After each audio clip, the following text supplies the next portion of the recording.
ሕብረተሰብ እቲ ዝተምሃረ ኣካሉ ናብ ዝሓሸ ምዕባለ ከም ዘሳግሮ ከይተነግረ ዝተፈልጠ ሓቂ እዩ።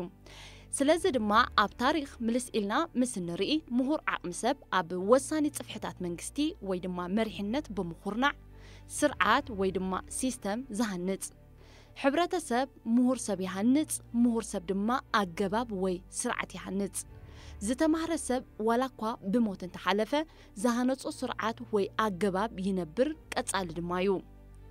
ብመሰረት ኣብ ላዕሊ ዝተገልጸ ዝተምሃረ ክፋል ሕብረተሰብ ኣብ ሓፋሽ ልዑል ክብርን ቦታን ዝወሃቦ ኣብ መዳይ ህንጸት ሃገር ናይ ዝተፈላለዩ ሃገራት ንኣብነት ምስ ንዕዘብ መንእሰይ ብሓፈሻ ምሁር ድማ ብፍላይ ሰፍ ዘይብል ተራ ይህልዎሞ ነቲ እታ እንኳ ሃገር ዝተለመቶ ድማ ብመስርሕ ምህናጽ ሃገር ሓሊፉ ኣብ ሸትኡ ዘብጽሖ እዚ ኮይኑቲ ሕቶ ተጠቃምነት ወደብ ዘይኮነስ ሕቶ ኣፍ ደገ ባሕሪ ብመንግስቲ ኢትዮጵያ ካብ ዝለዓል ሓጺር ግዜ ኣይገበረን ከይተበገሰ ድማ ኣብ ዝሓለፈ ኣዋርሕ ቂሂሙ እዩ። ኣብ ፓርላማ ኢትዮጵያ ሕቶ ዋንነት ኣፍ ደገ ባሕሪ ከም ነውሪ ክሕሰብ የብሉን ክብል ቀዳማይ ሚኒስተር ኢትዮጵያ ሓቢሩ ነይሩ።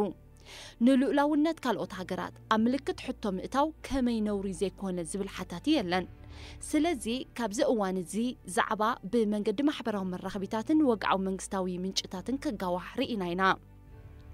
መንግስቲ ኤርትራ ድማ ምላሽ ይብሉ ጥራሕ ዘይኮነስ ኣብ ኤርትራውያን ዜጋታት ብዙሕ ቁጥዓ ኣለዓዒሉ እዩ። ናብቲ ኣቐዲምና ልዕል ኢልና ዝጠቐስናዮ መዳይ ምሁር ኣካል ሕብረተሰብ ምስ ንምለስ ገለ ዘይሓላፍነታውያን ምሁራት ኢና ባህልቲ ኢትዮጵያውያን ንሕቶ ዋንነት ኣፍ ደገ ባሕሪ ኣብ ማሕበራዊ መራኸቢታት ዙምብዓት ኣተናታት እናምፁ ክጽሕፉን ክብሉን ርኢና ኢና። ሓላፍነቶም ነቲ ካዕቦ ሕቶታትን ሽግራትን ገጢምዎ ዘሎ ሕብረተሰብ እቲ ዝግባእ ኣጀንዳ ንኽሰርዕ ክሕግዝዎ ዝግባእ ነይሩ። መንግስቲ ሕቶ ኣፍ ደገ ባሕሪ ኣብዚ ናይ ግዜ መቓን ዘለዓለሉ ምኽንያት ንህዝቢ ኢትዮጵያ ካብ ህልው ወጥሩ ጠምዚዝካ ናብ ባሕሪ ክረክብ ዝብል ትልሚ ንምእሳር እዩ ነይሩ።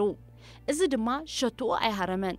ስለዚ ነዚ ብህዝባዊ ማዕበል ንምግህሃሩ ብዙሓት ካብ ፍልጠትን ልቦናን ብሰፊሑ ድማ ካብ ሕልና ዝረሓቑ ምሁራት ኢና ባህልቲ ኢትዮጵያውያን ንውልቃዊ ረብሓታቶም ብምባል ኣብ ምግውሑ ይነጥፍለዉ።